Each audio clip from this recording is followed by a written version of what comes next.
Olá a todos, sejam muito bem-vindos ao nosso canal Luz, Câmera, Ação. Hoje nós viemos falar um pouco sobre música, né? Que às vezes nós não sabemos, nós nem prestamos atenção, ouvimos, gostamos da melodia e às vezes não prestamos atenção nas letras, que muitas delas têm tudo a ver com a vida do artista. Às vezes ele está contando um episódio da sua própria vida nas músicas, né? E nós acabamos gostando, nos apaixonando pelas melodias e acabamos levando isso para a nossa vida. Por exemplo, um momento marcante, um momento que marca a nossa vida, um momento que lembra um episódio, uma fase da nossa vida, um momento que lembra uma pessoa, entendeu? As músicas, na verdade, todas elas, você conseguir imaginar elas na sua mente, você se colocar dentro daquela música, dentro daquela letra, você consegue até sonhar uma vida como está acontecendo dentro daquela música para você. Você até se visualiza dentro dessa situação. E agora vamos falar um pouco dessas canções e o significado delas para alguns artistas aqui para nós, né? E você já vai visualizando ouve essa música e visualiza ela, você se colocando dentro dessa história que vai ser contada aqui. Valeu e já curte, compartilha e deixe seu like. É como a música O Chão de Giz de Zé Ramalho, né? O Zé Ramalho traz no Chão de Giz uma história da vida pessoal, em que teve um relacionamento com uma mulher casada e mais velha que ele. A história é feita por metáforas, uma marca de poesia e também do próprio Zé Ramalho em suas músicas. Por exemplo, com as frases "Há tantas violetas velhas sem um colibri" e ainda meus 20 anos de boy, Jack's Overstale. Não sei se a pronúncia tá correta porque eu não falo inglês, never, né? Ele busca explicação na teoria egípcia de Freud para sua paixão, né? Essa não é uma canção de amor e sim de rompimento. É o eu lírico de se colocar como alguém que está saindo de um relacionamento onde não teve um amor correspondido. Agora vamos falar um pouco de rap, né? No caso, um pouco de rap nacional. No caso, O Homem na Estrada, de Racionais MC. A maior marca do grupo, né? Que foi uma música que marcou muitas gerações. Eu fui uma das pessoas que, graças a Deus, vivi essa época, escutei muito esse rap e cantei e me apaixonei pelo rap. Inclusive, quem fez eu virar uma amante do rap foi justamente Racionais MC. Ele canta, na verdade, músicas de favelas brasileiras, né? Incluindo o descaso de governo, tráfico de drogas e as críticas ao sistema carcerário e a atuação da polícia para com as pessoas. Um Homem na Estrada nos coloca no ponto de vista de um ex-detento que agora, desempregado, narra o cotidiano no meio da violência e o desejo de sair desse lugar para que o filho não cresça, né, nessa mesma situação, né, que é a visão, eu acho que de todo pai, independente de você ter tido uma infância triste, você cria um objetivo dentro de você para que seu filho não passe por isso. Então eu acho que isso foi o que o Racionais MC quis representar dentro da sociedade, mostrar que ninguém, pai nenhum, quer uma vida se você tiver que ter tido que cometer crimes para sobreviver, roubos e essas coisas, e passar por um sistema carcerário, você não vai nunca querer isso para um filho seu. No fim, podemos ver o preconceito, o descaso da própria justiça, né?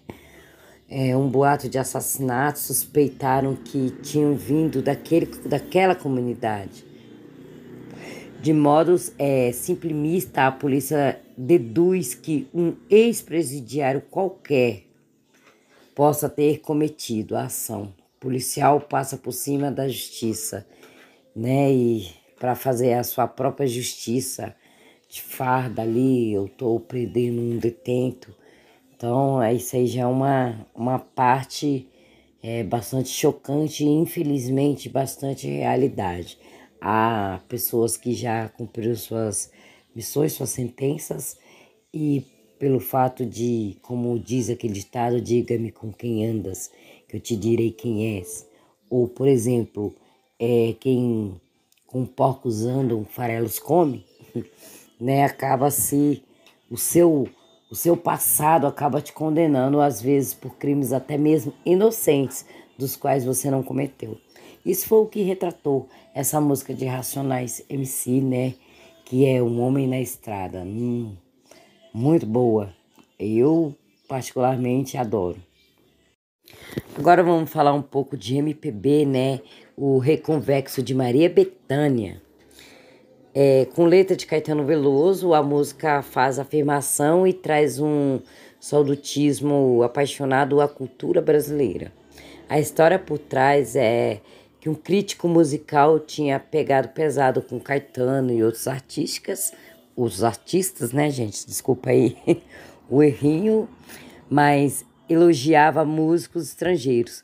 Caetano, que defendia que a cultura brasileira devia ser enaltecida e reconhecida, também escreveu como um manifesto, apontando que Careta, na verdade, era o próprio crítico da música.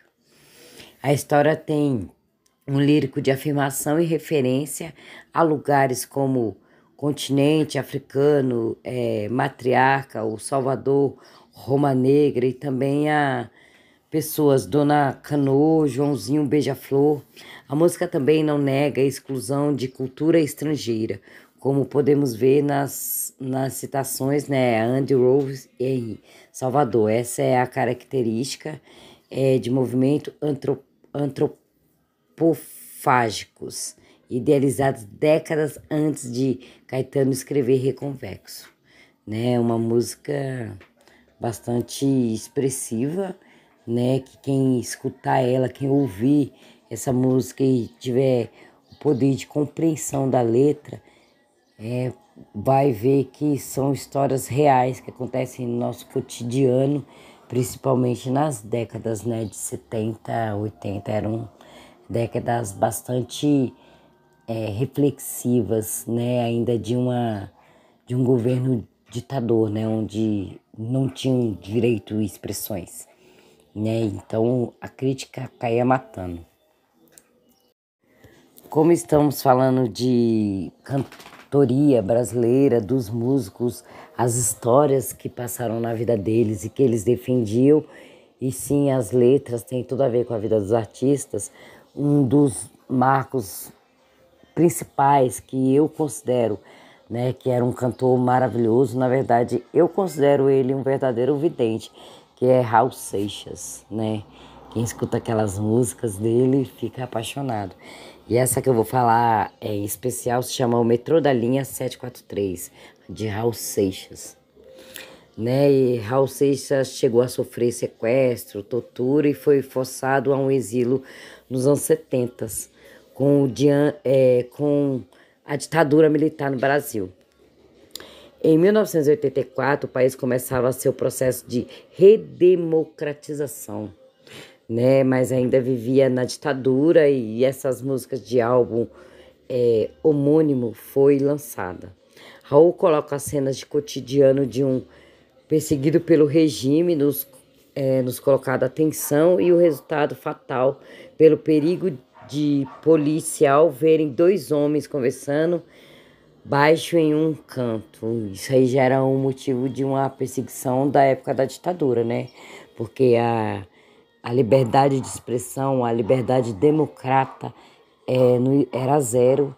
Então, como eles estavam iniciando um processo de democratização, então ainda eles já traziam dentro de si aquele medo de perseguição que já havia acontecido episódios antes, até um novo governo tomar partido de todo, né, de toda uma política nacional diferente.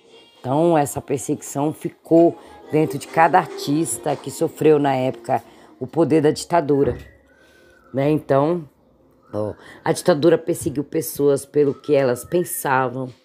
O prato mais caro do melhor banquete é o que se come, cabeça de gente que pensa. Raul ainda usa de antropomorfinismo com o próprio cérebro como personagem, já morto. Quando fala sentir horror ao ser comido com desejo por um senhor alinhado.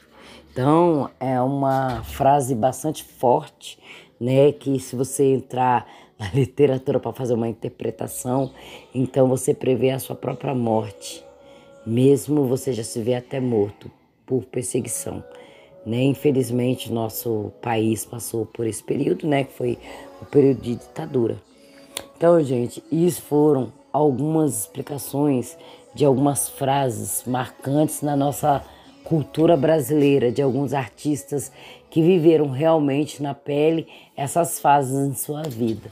Eu espero que vocês tenham gostado, né, do nosso conteúdo de hoje, que eu acho muito interessante falar dos artistas, falar de tudo que ronda os artistas e tudo que acaba virando espelho para a sociedade, né? Se você se espelhar em muitos fatos assim, você vai ver que a realidade te deixa uma pessoa muitas vezes ou sonhador demais ou muito pé no chão, né? Quem teve um passado como esses artistas que viveu essas épocas, que passaram por tudo isso e sabem explicar muito bem cada né, detalhe do período ditador, como até os dias de hoje, né? São pessoas que alguns deles passaram por isso e estão vivos hoje para contar. E no caso de Raul, que como eu citei para vocês, considero ele um verdadeiro vidente.